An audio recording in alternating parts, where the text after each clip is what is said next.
வெண்முரசு. சென்னா வேங்கை 65. வாசிப்பது சந்தீப். துணைப்படைத்தலைவனாகிய கஜன் குனிந்து கூடாரத்திற்குள் நுழைந்து முழந்தாளிட்டு அமர்ந்து தலைவணங்கி, மாமன்னர் யுதிஷ்டிரரின் அவைக்கு தங்களுக்கு அழைப்பு வந்துள்ளது, இளவரசே, என்றான். தரையிலிட்ட மரவுரிக்கு மேல் அமர்ந்து சிறுபீடத்தில் ஓலைகளை வைத்து படித்துக் கொண்டிருந்து உத்தரன் நிமிர்ந்து உள்ளத்தில் எஞ்சிய சொற்கள் விழிகளில் நிற்க, எப்போது? என்றான். முடிந்த விரைவில் என்று கஜன் சொன்னான். புறவுகளை சீர் செய்க என்றபின் அருகே கிடந்த மேலாடையை எடுத்தபடி உத்தரன் எழுந்தான். யானைத்தோல் இழுத்துக் கட்டப்பட்டு அந்தச் சிறிய கூடாரத்திற்குள் தலை நிமிர்ந்து நிற்க இயலாது. ஆனால் விருந்தகன்ற போர்க்களத்தில் அதன் சிறிய உட்பரப்பு அணைப்பு போல் விருப்புக்குரியதாக இருந்தது. அவன் வெளிவந்து கைகளை விரித்து முதுகை வளைத்து சோம்பல் முறித்தான். மெல்லிய பொறுமையின்மை ஒன்று முந்தைய நாளே அவனுக்குள் எழத் தொடங்கியிருந்தது. குருக்ஷேத்திரத்திற்குள் வந்து ஒரு நாள் கடந்ததுமே அப்பொறுமையின்மையின் விதையை அவன் தன்னுள் உணர்ந்தான். குருக்ஷேத்திரம் போருக்கு அன்றி வேறு எதற்குமான இடம் அல்ல என்று உள்ளம் கருதியிருந்தது. அங்கு போரில்லாது தங்குவதென்பது அந்த இடத்தில் துருத்தி நிற்பது போல. அங்கு வந்ததுமே படைவீரர்களின் உள்ளங்களும் மாறத் தொடங்கியிருப்பதை அணிகளின் நடுவே வெறுமனே பார்த்துச் செல்லும்போதே அவன் உணர்ந்திருந்தான். அதுவரை ஒழுங்கும் முனைப்பும் கொண்ட படைகளாக வந்தவர்கள் அங்கே அவற்றை மெல்ல இழக்கத் தொடங்கினர்.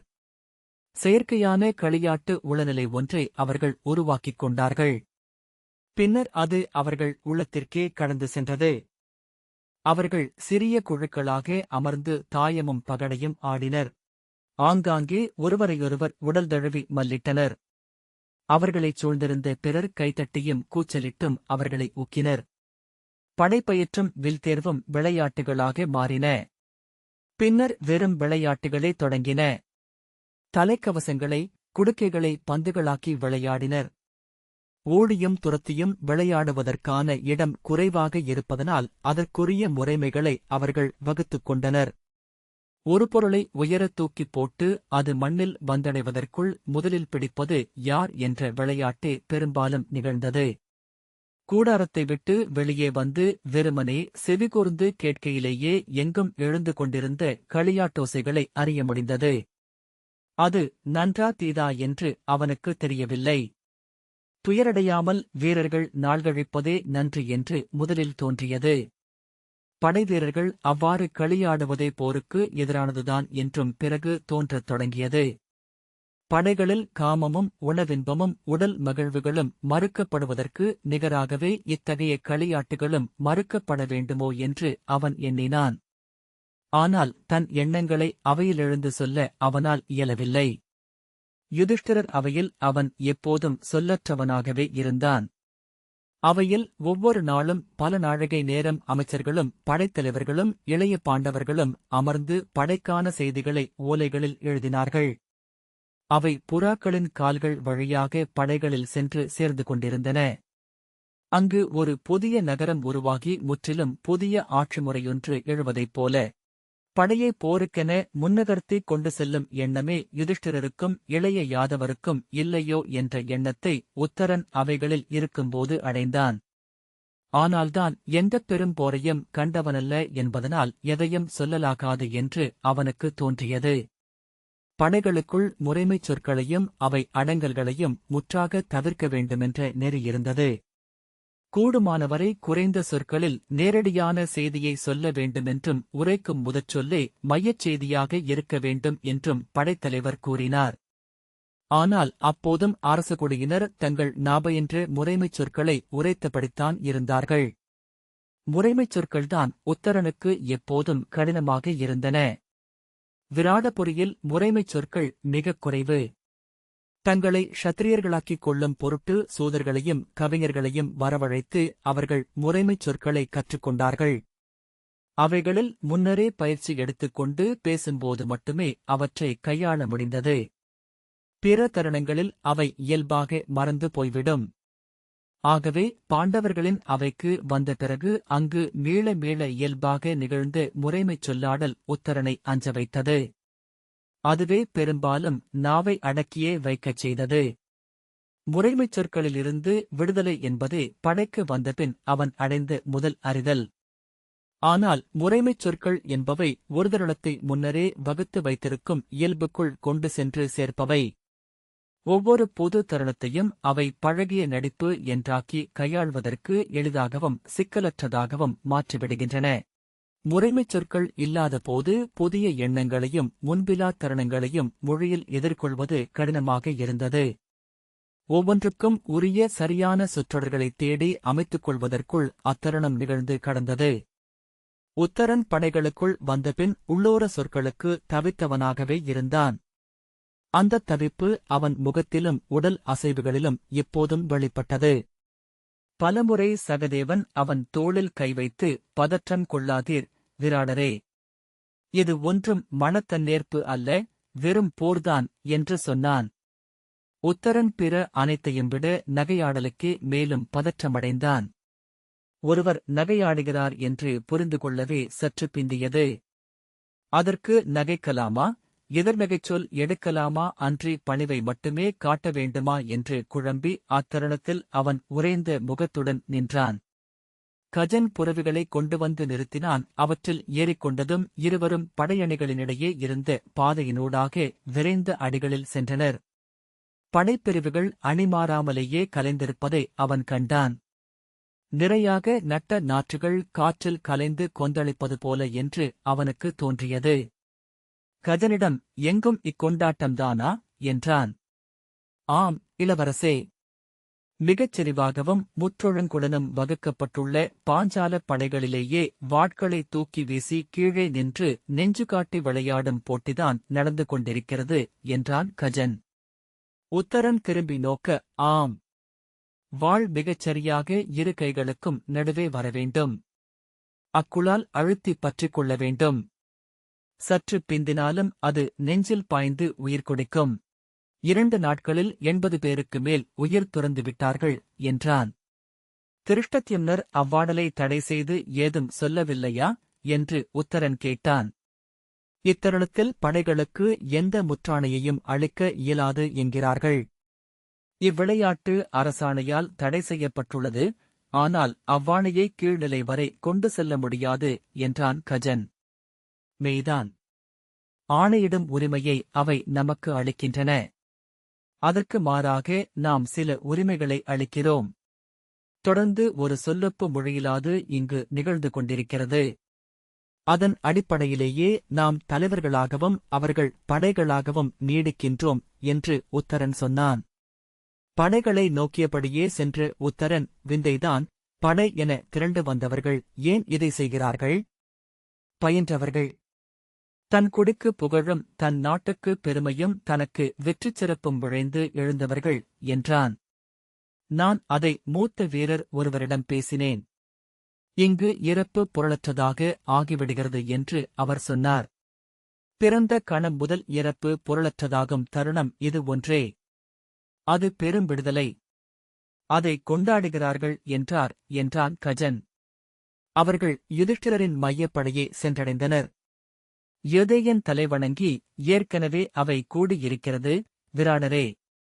தாங்களும் இருப்பது நன்று என்று தந்தை விரும்பினார். ஆகவேதான் செய்தி அனுப்பினோம் என்றான்.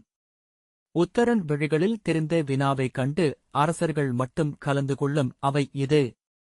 தங்கள் தந்தைக்கு செய்தி அனுப்பினோம். அவர் எழுந்து நடக்கும் நிலையில் இல்லை என்றான். உத்தரன் விழிகளை திருப்பிக் கொண்டான். விராடபுரிக்கு அரசராக தாங்கள் இத்தருணத்தில் அவையில் கலந்து கொள்ளலாம் என்று அமைச்சர் சொன்னார் என்று யூதேயன் சொன்னான். உத்தரன் தலையசைத்தான். நிர்மித்ரன், வருக இளவரசே என்று அவனை அழைத்துச் சென்றான். கஜன், நான் தங்களிடம் இதை கூறலாகாதென்று எண்ணினேன் இளவரசே. அரசர் கள்மயக்கில் பலமுறை கீழே விழுந்துவிட்டார். நேற்று விழுந்ததில் நெற்றியிலும் உதட்டிலும் புண்ணாகிவிட்டது என்றான். உத்தரன் மறுமொழி சொல்லவில்லை. இத்தருணத்தில் இச்செயல் மிகப் பிழையானது. இங்ஙனம் அரசர் இருக்கும் செய்தி படை முழுக்க தெரிந்துள்ளது என்றான் கஜன். ஆம், படையில் நின்று ஒன்றை செய்வது குன்றின்மேல் ஆடையின்றி நிற்பது போல என்றான் உத்தரன். நான் பலமுறை அரசரின் அணுக்கர்களிடம் சொன்னேன். ஆனால் அரசரை அவர்களால் கட்டுப்படுத்த இயலவில்லை என்றான் கஜன். உத்தரன் மறுமொழி சொல்லவில்லை. இது கோழைமை என்றும் இறப்புக்கான அச்சம் என்றும் தான் கொள்ளப்படும். அரசர் அப்படிப்பட்டவரல்ல என்றும் அவர் கொள்ளும் துயர் பெரிதொன்றினால் என்றும் நாம் அறிவோம். ஆனால் இங்குள்ள பிற நாட்டு அரசர்களுக்கும் படையினருக்கும் அதை நாம் எப்படி தெரிவிக்க முடியும் என்றான் கஜன். நாம் இதைப்பற்றி இனிமேல் பேசிக்கொள்ள வேண்டியதில்லை என்றான் உத்தரன். ஒன்று மட்டும் சொல்லத் தோன்றுகிறது, இளவரசே. அரசரின் துயர் குலாடகுடியின் இளவரசர்களை சார்ந்தது. அவர்களை அழைத்துச் சென்று அரசர் முன் நிற்க வைத்தால் போதும். அவர் உளம் கனிந்து அவர்களை தன் உடலுடன் சேர்த்து அணைத்துக் கொண்டு ஓரிரு விழிநீர்த்துளி உகுத்தால் மீண்டு விடுவார் என்றான் கஜன். இல்லை, இன்று அவருக்குள் நிறைந்திருப்பது நாம் உணர முடியாத ஒரு நஞ்சு என்றான் உத்தரன். நிர்மித்ரன் அவை வாயிலை சென்றடைந்து வருக என்று கை காட்டினான். உத்தரன் திரும்பி கஜனிடம் தலையாட்டிவிட்டு அவைக்குள் பின் வாயிலினூடாக நுழைந்தான். அங்கு மையப்பீடத்தில் யுதிஷ்டிரர் அமர்ந்திருந்தார். அவருக்கு இருபுறமும் தம்பியர் இருந்தனர். இளைய யாதவரையும் திருஷ்டத்யும்னனையும் துருபதரையும் பிற அரசர்களையும் ஒருமுறை பார்த்துவிட்டு முகமனோ முறைமையோ உரைக்காமல் தலைவணங்கி உத்தரன் தன் பீடத்தில் அமர்ந்தான். அவர்கள் அவனுக்காக ஒரு கணம் மட்டும் பேச்சை நிறுத்திய பின் மீண்டும் தொடர்ந்தார்கள். அவன் முதலில் கலைந்த சொற்களாகவே அதை கேட்டான். பின்பு சொல் துலங்கலாயிற்று. அதன் முன்தொடர்ச்சியை உள்ளம் உய்த்தறிந்தபோது சொற்கள் சொற்றொடர்களென்றாயின. சில முறைமைகள் உள்ளன. அவற்றை நாம் கைவிட முடியாது. அவை ஒரு நோக்கில் பொருளற்றவை என்று தோன்றலாம். பொழுது கடத்துவது என்றும் ஆகலாம். ஆயினும் அவற்றை வகுத்து மூதாதையர் தங்களுக்குரிய நோக்கங்களைக் கொண்டிருந்தார்கள் என்றே கொள்ள வேண்டும் என்று யுதிஷ்டிரர் சொன்னார். நான் ஒரு முறைமையைக் கூட இந்த போரில் தவிர்க்க விரும்பவில்லை. போருக்கு முன் இறுதியாக மீண்டும் ஒரு முறை பேச்சுக்கு எதிரியை அழைக்க வேண்டும். போரை முறையாக அறிவிக்கவிருக்கும் பொழுதையும் படைகளின் எண்ணிக்கையையும் தலைமை தாங்குபவர்களையும் எதிரிக்கு தெரிவிக்க வேண்டும். போருக்குப் பின் நாம் இயற்றப் போவதென்ன என்பது அவர்களுக்கு தெளிவுறுத்தப்பட வேண்டும். போரைத் தொடர்ந்து நிகழ்த்தி அழிவையும் இழப்பையும் உருவாக்குவதற்கான முழு பொறுப்பையும் இதன் வழியாக நாம் எதிரிக்கு அளிக்கிறோம். அதன் பின்னரே நாம் போர் புரியும் உரிமையை பெறுகிறோம். போருக்குப் பின் எதிரி நாடுகளிடமிருந்து போருக்கான இழப்புகளையும் கப்பங்களையும் பெறுவதற்கு தகுதி கொள்கிறோம். இங்கு அவையிலிருப்பவர்களின் உணர்வுகள் எனக்கு தெரியும் என்று யுதிஷ்டிரர் தொடர்ந்தார். படைகள் உளவிசை அழிந்துவிட்டன, விளையாடுகின்றன என்கிறார்கள். அதைப்பற்றி நான் கவலை கொள்ளவில்லை. அதை எண்ண வேண்டியவர் எனது இளையோரும் இங்கிருக்கும் படைத்தலைவர்களும். அனைத்து முறைமைகளும் முடிந்துவிட்டன. முறைப்படி அனுப்பப்பட்ட அனைத்து ஓலைகளுக்கும் கௌரவரின் தரப்பிலிருந்து மாற்றோலை வந்துள்ளது. இந்நிலையிலும் நமது எச்சொல்லையும் செவிகொள்ளப் போவதில்லை என்று அவர்கள் தெளிவுபடுத்தியிருக்கிறார்கள். இப்போரிலிருந்து நாம் ஒழிவதற்கு இறுதியாக ஏதேனும் ஒரு வழியை நம் எதிரிகளாகிய அவர்கள் நமக்கு காட்டுவார்களா என்று நேற்று நான் அனுப்பிய ஓலையில் கேட்டிருந்தேன். அதற்கு நமது முடியுரிமையை முற்றாக கைவிட்டு நாம் படை திரண்டுள்ளமைக்கு பொறுத்தருள்கை கோரி பாரத வருஷத்தின் மும்முடி அரசராகிய திருதராஷ்டிரர் மைந்தர் துரியோதனரை சந்தித்து அடிபணிந்து அவர் அருளை பெறுவதொன்றே போரை தவிர்க்கும் வழி என்று ஓலை வந்துள்ளது. சில கணங்கள் அவையை நோக்கிய பின், ஆகவே இத்துடன் நமது முறைமைகள் அனைத்தும் முடிவடைகின்றன. எப்போது வேண்டுமானாலும் போரை தொடங்குவதற்கான உரிமையை நாம் பெறுகிறோம் என்றார். பீமன், படைகள் உளத்தளர்வடைந்துள்ளன என்றோ விசை குன்றியுள்ளன என்றோ எண்ண வேண்டியதில்லை. இதுவரை வந்தது 6. இப்போது ஏரி என தேங்கியுள்ளது. ஆற்றின் விசை முழுக்க ஏரியின் கரை முழுக்க முட்டிக்கொண்டிருக்கிறது என்பார்கள். இப்போது படைகள் கொண்டுள்ள விளையாட்டும் நகையாட்டும் ஓர் நடிப்பே. அவர்கள் அச்சமின்மையை பழகுகிறார்கள் என்றான். சகதேவன், ஆம், இந்த பின்னடி வைத்தல் முழுவிசையுடன் முன் எழுவதற்கு அவர்களுக்கு தேவையாகிறது என்றான். யுதிஷ்டிரர், நன்று என்றபின் இறுதியாக ஒரு முறைமை உள்ளது. அதன் பொருட்டு நான் இன்று பின்னேச்சுப் பொழுதில் இங்கிருந்து கிளம்பி கௌரவர் கொண்டு வந்துள்ள படைகளுக்கு செல்லவிருக்கிறேன் என்றார். திகைப்புடன் திருஷ்டத்யும்னன், அவர்களின் படைப்பிரிவுக்கா? அவ்வாறு முறைமையுள்ளதை நான் இதுவரை அறிந்ததில்லை என்றான். அவையோரே, எந்தப் போரும் மூத்தோர் ஆசிரியர் ஒப்புதலும் வாழ்த்தும் இன்றி தொடங்கப்பட இயலாது. நம் குடிக்கு மூத்தோர் பால்ஹிகரும் பீஷ்மரும் சலியரும். நம் அனைவருக்கும் ஆசிரியர் துரோணரும் கிருபரும். அவ்விருவரின் சொல் பெறாது படையெழுகைக்கு நான் ஆணையிடமாட்டேன் என்றார். சினத்துடன் எழுந்த பீமன், என்ன சொல்கிறீர் மூத்தவரே? அவர்கள் இன்று நமக்கெதிராக படை கொண்டு நின்றிருக்கிறார்கள் என்றான். மெய். ஆனால் அதனால் அவர்கள் நமது பிதாமகரும் ஆசிரியரும் அல்லாமல் ஆவதில்லை என்றார் யுதிஷ்டிரர். மிக எளிதாக அவர்கள் உங்களை தோற்கடிக்க முடியும். வாழ்த்துரைக்க அவர்கள் மறுத்துவிட்டார்கள் என்றால் என்ன செய்வீர்கள் என்றான் பீமன். அதை செய்ய மாட்டார்கள் என நான் அறிவேன். செய்வார்கள் என்றால் அங்கேயே உயிர் துறப்பேன். பிரிதொன்றும் செய்வதற்கில்லை என்றார் யுதிஷ்டிரர். அறிவின்மை. அறிவின்மையன்றி வேறொன்றும் இல்லை இது என்று பீமன் உரக்கக் கூவினான். சகதேவன், மூத்தவரே, இது அரசவை.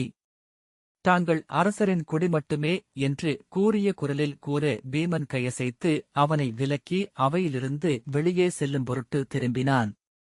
நாம் ஐவரும் சேர்ந்தே செல்கிறோம் மந்தா என்றார் யுதிஷ்டிரர். நானா என்று பீமன் திரும்ப, நீயும்தான். நீயும் உன் தம்பியரும் என்னுடன் வருகிறீர்கள். நம்முடன் விராடரும் வரட்டும். உடனிருக்கும் மாற்று குடியரசர்களின் சார்பாக என்று யுதிஷ்டிரர் சொன்னார். உத்தரன் எழுந்து தலை வணங்கினான். பீமன் உடைந்த குரலில், இது என்ன வழக்கம் இளைய யாதவரே? இத்தகையதொரு வழக்கத்தை இதுவரை கேள்விப்பட்டதில்லை. எதிரியிடம் வாழ்த்து பெற்று தொடங்கும் போரென்று ஒன்று உண்டா? இது போரா அன்றி போர் விளையாட்டா என்றான். இளைய யாதவர் புன்னகையுடன், எந்தப் போரும் போர் விளையாட்டே. எந்த விளையாட்டும் போரே என்றார். தாங்கள் என்ன எண்ணுகிறீர்கள்? நாங்கள் தனியாக எதிரியின் படைப்பிரிவுக்குள் செல்வது முறையாகுமா? அவர்கள் இதுவரை இழைத்தவை அனைத்துமே அறமீறல்கள். எந்தத் தயக்கமுமின்றி அனைத்து குடியரங்களையும் மீறி நின்றிருப்பவர்கள் அவர்கள். அவர்களிடம் தன்னந்தனியாக நாம் செல்கிறோம். அவர்கள் நம்மை கொன்றுவிட்டால் என்ன செய்ய முடியும்? அன்று சிறையிட்டுவிட்டு நம் படைகளிடம் அடிபணியும்படி ஆணையிட்டால் நாம் என்ன செய்வது? போருக்கு முன் தன் குடுமியை எதிரி மல்லனின் கைகளுக்கு அளிப்பதற்கு நிகர் இது என்றான் பீமன். அறப்போர் புரிவதாக அவர்கள் ஏற்று முத்திரை சாத்திட்ட ஓலை வந்துள்ளது மந்தா என்றார் யுதிஷ்டிரர். அந்த ஓலைக்கு என்ன பொருள் என எனக்கு தெரியும் என்று பீமன் கூவினான். அது தூண்டில். அதை நம்பி நீங்கள் அடுத்த அடி எடுத்து வைக்கிறீர்கள். அவ்வாறு செய்ய மாட்டார்கள் என்று இளைய யாதவர் சொன்னார். அது அவர்களின் நல்லியல்பாலோ அறச்சார்பாலோ அல்ல, போர் சூழ்க்கை என்ற வகையில் அது பிழையானது. பிதாமகரை முன்னிறுத்தி இப்போரை முன்னெடுக்கிறார்கள். தங்கள் தரப்பில் குடியரம் நின்றுள்ளது என்றும் நம் தரப்பில் இருப்பது வெறும் மண்விருப்பே என்றும் தங்கள் படைவீரர்களுக்கு காட்டியே அவர்கள் உணர்வெழுச்சி கொள்ளச் செய்திருக்கிறார்கள். இத்தருணத்தில் பிதாமகரின் சொல்லை மீறி அப்படி ஒரு சிறுமையை அவர்கள் செய்தால் தங்களை தோற்கடித்துக் கொள்கிறார்கள். பிதாமகர் பீஷ்மரோ மைந்தர் தன்னை வந்து வணங்குவதை ஒருபோதும் தவிர்ப்பவரல்ல என்றார். பீமன் சலிப்புடன் கையசைத்து, ஒருவேளை அவர்கள் நம்மை வாழ்த்தி திருப்பியனுப்பினாலும் அவர்களுக்கே நற்பெயர் ஆகும். அவர்கள் செய்த அறப்பிழைகளை சுட்டித்தான் நாம் நம் படைகளை வஞ்சனம் கொள்ளச் செய்து திரட்டி வந்துள்ளோம். அச்செயல் வழியாக அவர்கள் மேலெழுந்தால் நம் வீரர்கள் சினம் அழிவார்கள். அதைவிட நாம் மெய்யாகவே போரிடப் போகிறோமா என ஐயமும் கொள்வார்கள் என்றான் பீமன். அதன் பொருட்டு நான் என் அறத்தை கைவிட முடியாது.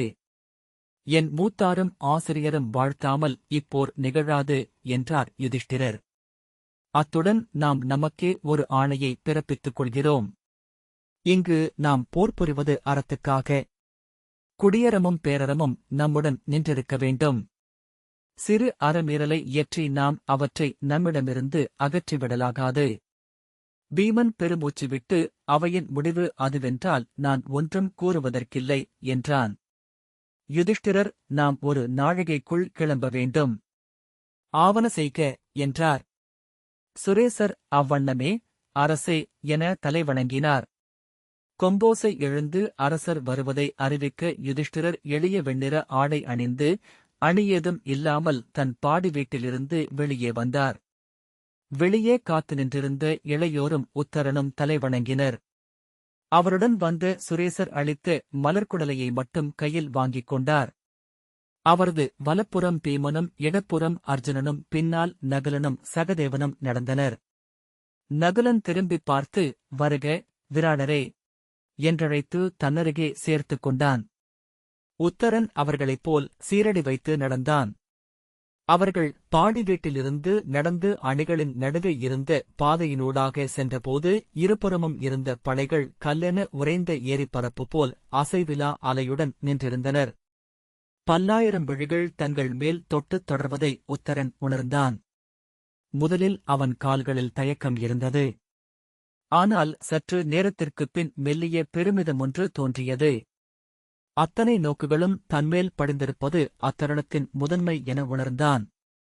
வரலாறென பின்னர் சொல்லுலகில் திகழப் போகும் ஒரு நிகழ்வில் அவனும் இருப்பதை ஒவ்வொரு அடியிலும் மேலும் மேலுமென உணர்ந்தான். திரும்பி அவ்விழிகளை சந்தித்து அங்கிருந்து உணர்ச்சிகளை அறிய விரும்பினான். ஆனால் அப்போது எவரையும் விழிநோக்கலாகாது என்றும் அறிந்திருந்தான். அவன் உள்ளம் அவ்விழிகளை ஒவ்வொன்றாக சென்று தொட்டு திரும்பி வந்தது. கண்முன் நிறுத்திய நோக்குடன் அவன் சீராக அடிவைத்து நடந்து சென்றான். இரு படைகளுக்கும் நடுவே இருந்த தொலைவை கடப்பதற்குரிய 2 தேர்கள் ஒருக்கி நிறுத்தப்பட்டிருந்தன. படைகளில் அனைத்து தேர்களுமே போருக்குரியவை என்பதனால் அணிகளின்றி பெரிய சகலங்களுடன் உறுதியான பீடத்துடன் அமைந்திருந்தன. அவை முதலில் நின்று 3 புரவிகள் இழுத்த தேரில் யுதிஷ்டிரரும் பீமனும் அர்ஜுனனும் ஏறிக்கொண்டனர். சற்று சிறிய 2வது தேரில் நகுலனும் சகதேவனும் உத்தரனும் ஏறினர். சுரேசர் கையசைக்க பாகன் வெறுமனே சவுக்கைச் சுழற்றி ஓசை எழுப்பியதும் புரவிகள் காலெடுத்து வைத்து பெருநடையில் செல்லத் தொடங்கின. அக்கணம் எங்கிருந்தோ முதிய குரலொன்று எழுந்தது. பேரரசெல்வர் யுதிஷ்டிரர் வாழ்க! குருகுல முதல்வர் வாழ்க! இந்திரபிரஸ்தமும் அஸ்தினபுரியும் ஆண்டருளும் அறச்செல்வர் வாழ்க! அங்கிருந்த படை மறுகணமே வெடித்தெழுந்த பேரொசையுடன் அம்மொழிகளை உரக்கக் கூவியது. அறத்தோன் வாழ்க! குடிமுதல்வோன் வாழ்க! பாண்டவின் மைந்தன் வாழ்க! அவன் கொண்ட பேரறம் வாழ்க! உத்தரன் மெய்ப்புக் கொண்டு விழிக சிந்தான். அவனுக்குப் பின்னால் அந்த ஓசை மெல்ல அடங்கி அமிழ்ந்தது. அங்கிருந்து அவர்கள் கிளம்புவதை மறு எல்லையில் கௌரவப் படையினரின் காவல் மாடத்திலிருந்து பார்த்துவிட்டிருந்தனர். செய்தி முன்னரே துரியோதனனின் அவைக்கு சென்றிருக்கும் என்று உத்தரன் அறிந்திருந்தான். அவர்கள் நெருங்குந்தோறும் மறுபக்கப் படைப்பிரிவிலிருந்து எழுந்த அதிர்வை தொலைவிலேயே காண முடிந்தது. தாளத்தில் வைத்து நீரில் தாளத்தை தட்டும்போது எழும் அலைகள் போல என்று உத்தரன் எண்ணிக்கொண்டான். படை விளிம்பு பெரிதாகி அணுகி வருந்தோறும் அவ்வதிர்வு மேலும் பெரிய அலைகளாக தென்பட்டது. பின்னர் முகங்கள் தெரியலாயின. வியப்பும் விளக்க இயலா உவகையும் கொண்ட முகங்கள். பின்னர் அஸ்தினபுரியின் படைகளிலிருந்து அரசரை வரவேற்பதற்குரிய முரசுகள் முழங்கத் தொடங்கின. இந்த வாசிப்பை கேட்டதற்கு நன்றி.